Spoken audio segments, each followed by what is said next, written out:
Hollywood, Bollywood, politics, glamour, fashion, education, lifestyle. Only on Desire News. वास्तविकता वही जो हमने कही। नमस्कार दोस्तों, मैं सिमरन डिजायर न्यूज से और आपके सामने बॉलीवुड की फिल्म द कश्मीर फाइल्स के बारे में चर्चा करेंगे। और हमारे साथ हैं डिजायर ग्रुप के चेयरमैन संजीव शर्मा जी। संजीव शर्मा जी खुद सेंसर बोर्ड के मेंबर हैं। संजीव शर्मा जी, दर्शक आपसे ये जानना चाहते हैं कि आखिर ये जो कश्मीर फाइल्स जो आई हुई है मूवी, तो उसका मुद्दा क्या चल रहा है आजकल? देखिए, कश्मीर फाइल्स जो है उसको हम एक मूवी नहीं कहेंगे। वो एक 30 साल पुराना दर्द जो है, वो एक इतने बेहतरीन डायरेक्टर जिन्होंने पहले भी द ताशकंद फाइल बनाई थी और अब जो बनाई है द कश्मीर फाइल्स, ये वाकई में उन कश्मीरी पंडितों के लिए एक सच्ची, अगर मैं कहूँ श्रद्धांजलि वर्ड भी मैं यूज करूँ तो कोई वो नहीं है, क्योंकि अभी तक 30 साल में जाने कितने लोगों ने अपनी जानें गंवा दी, कैसे कैसे उनको पलायन करना पड़ा, किस तरीके से जो है उनको कश्मीर रातों रात छोड़ना पड़ा। तो ये मुद्दा आज 30 साल पुराना मुद्दा अगर विवेक अग्निहोत्री जी जैसे डायरेक्टर लेके आए हैं, तो मैं नहीं कहता कि एक फिल्म है।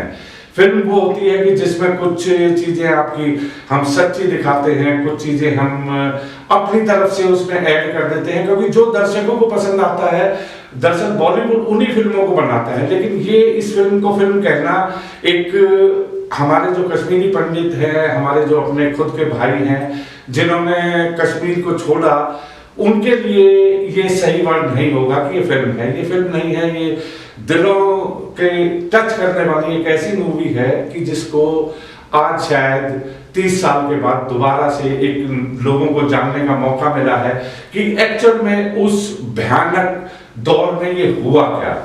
और मैं कुछ चीजें आपको और भी बता दूं कि अगर दर्शकों को वैसे सारी चीजें पता होती हैं, कोई ऐसा वो नहीं है, लेकिन आज ही के दिन जो है 2 मूवी 11 तारीख को रिलीज हुई है। एक प्रभास की मूवी रिलीज हुई है जिसकी कीमत 350 करोड़ रुपए है, और दूसरी विवेक अग्निहोत्री ने जो द कश्मीर फाइल बनाई है, इसकी कॉस्ट 14 करोड़ के करीब है। लेकिन अगर मैं दोनों की कलेक्शन भी देखें, क्योंकि बीइंग इन बॉलीवुड हम थोड़ा बहुत उन चीजों को करते रहते हैं, तो अगर एक मूवी जिसकी कीमत 350 करोड़ रुपए लगी, उसकी हिंदी कलेक्शन 3.5 करोड़ आई है, और इन्होंने जो अपनी movie the Kashmir file release हुई है, उसकी आज की जो कलेक्शन है, एक दिन की कलेक्शन, वो करीब 5.5 करोड़ है।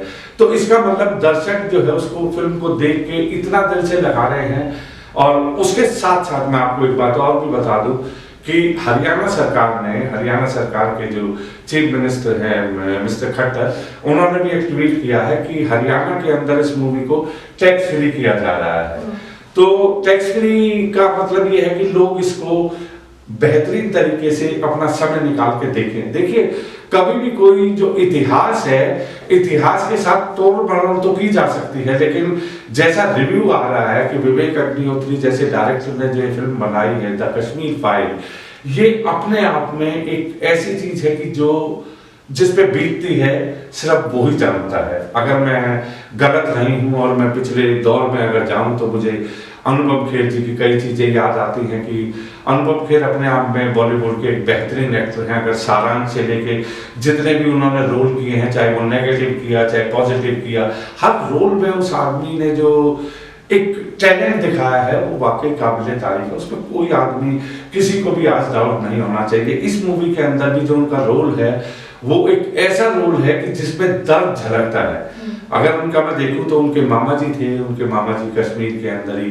पोस्टेड थे। वो उन्होंने जितनी अपनी जिंदगी की कमाई है, उस कमाई के बाद उन्होंने एक मकान बनाया। मकान बनाने के बाद फिर उनको जो है धीरे धीरे कुछ एक जो अपोजिट कम्युनिटी थी, कुछ टेररिज्म था, उन्होंने उनको थ्रेट देना शुरू किया। और कई दफा तो ये तक हुआ कि उन्होंने आके उनको मैसेज दिया कि हमने, एक आदमी ने हमारी बात नहीं मानी, उसकी लाश अभी बराबर वाले मकान में पड़ी हुई है, ये वो। तो एक स्टेज ऐसी आई कि उनको अपना रातों रात अपनी फिएट गाड़ी में घर छोड़ना पड़ा और वो दिल्ली आए, और शायद मुझे नहीं लगता कि वो 2 या 3 महीने सर्वाइव कर पाए हों, और उसके बाद उनकी डेथ हो गई। तो ये एक ऐसी चीज है कि जो लाखों आदमी, जो जब घर किसी का बिछड़ता है, अगर किसी आदमी को घर से जबरदस्ती निकाला जाता है, घर एक ऐसा मंदिर है जो हर इंसान की एक तमन्ना होती है कि मेरा अपना घर भी हो। यहाँ अगर हम देखते हैं तो इस मूवी को देखने के बाद हमें पता चलता है कि क्योंकि मैं कश्मीर का नहीं हूँ, मैं दिल्ली से हूँ, या कोई आदमी अगर महाराष्ट्र में रह रहा है, केरला में रह रहा है, किसी भी उसमें रह रहा है, उसको वो दर्द नहीं पता चल पाता कि एक्चुअल में हुआ क्या था।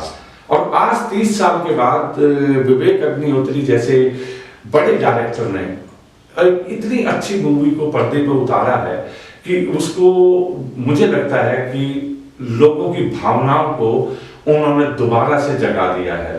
लोग जिस उम्मीद को भूल चुके थे, जिन उम्मीदों को वो एक तरीके से अपने जो उनका एक सपना था उसको मिटा चुके थे, आज उस सपने को दोबारा जगाया है उन्होंने। दोबारा कई दफे क्या होता है कि हर इंसान हिम्मत नहीं कर पाता। बॉलीवुड में भी ऐसा नहीं है कि बहुत अच्छी अच्छी फिल्में नहीं बननी है, लेकिन ये उन डायरेक्टर के ऊपर है कि वो डायरेक्टर किस तरीके से उस मूवी को बिना किसी छेड़छाड़ के वो तैयार करके लेके आते हैं। अभी कई लोगों ने जो है अलग अलग, कभी कश्मीर के अंदर पेटिशन डल रही है, कभी दिल्ली के अंदर पेटिशन डल रही है। ऐसी फिल्मों को रोकना मतलब एक जो मानव अधिकार है उससे लोगों को वंचित रखना है। मैं नहीं समझता कि बॉलीवुड में आज सालों के बाद एक अच्छी फिल्म आई है द कश्मीर फाइल, लोगों को देखना चाहिए। उसको आप इस तरीके से ना देखें कि वो एक बॉलीवुड मूवी है, वो मूवी नहीं है, वो हमारी जिंदगी का एक हिस्सा है। चाहे उसको आप काला दिन कहें, चाहे उसको काली रात कहें, कोई भी कुछ भी कहें, लेकिन जिस आदमी के घर बिछड़े हैं, जिन आदमियों को अपनी जगह छोड़नी पड़ी है, उनके लिए इससे बड़ा दर्द शायद ही दुनिया में कोई हो। तो घर बिछड़ना किसी के लिए बहुत वो है। और मैं आज डिजायर ग्रुप की तरफ से मैं विवेक अग्निहोत्री जी को सिर्फ इतना ही कहूंगा कि आप जैसे डायनेमिक डायरेक्टर जब तक हैं तब तक लोगों को पर्दे पर यही सच्चाई दिखाई देती रहेगी। और मैं सलाम करता हूं ऐसे डायरेक्टर को जिन्होंने इतनी बेहतरीन फिल्म जो दिलों को टच करती है। मेरे पास अल्फाज नहीं है क्योंकि ये एक बड़ा सेंसिटिव मुद्दा है। हमने अपने दोस्तों को भी देखा है जिनके घर बिछड़े हैं, वहां से जिन लोगों ने छोड़ के कैसे जिंदगी को बिताया है। तो मैं सिर्फ इतना ही कहूंगा कि जब भी आपको मौका मिले आप जाइए और ऐसे डायरेक्टर को जिनको पूरा बॉलीवुड जो है उसमें से कुछ चंद लोग उनको सपोर्ट नहीं कर रहे हैं, तो देखिए जनता सब चीजें बनाती है। मैं ये नहीं कह रहा कि कौन उनको सपोर्ट कर रहा है कौन नहीं कर रहा, ये हमारे देश के दिलों की एक धड़कन को उन्होंने पर्दे पे उतारा है, हमें इसको देखना चाहिए। और इसी के साथ मेरे पास और कोई अल्फाज नहीं है, तो विवेक अग्निहोत्री जी, अनुपम खेर जी और उनकी पूरी टीम को मैं बधाई देता हूं कि उन्होंने इतनी बेहतरीन फिल्म का इतने अच्छे तरीके से प्रसारण किया, आगे भी वो करते रहेंगे। संजीव जी, मैं आपका बहुत बहुत शुक्रिया अदा करती हूँ कि आपने द कश्मीर फाइल्स के ऊपर अपनी राय रखी। तो दोस्तों, हम आगे भी ऐसे विषयों पर चर्चा करेंगे। जय Hind. Only on Desired News, वास्तविकता वही जो हमने कही।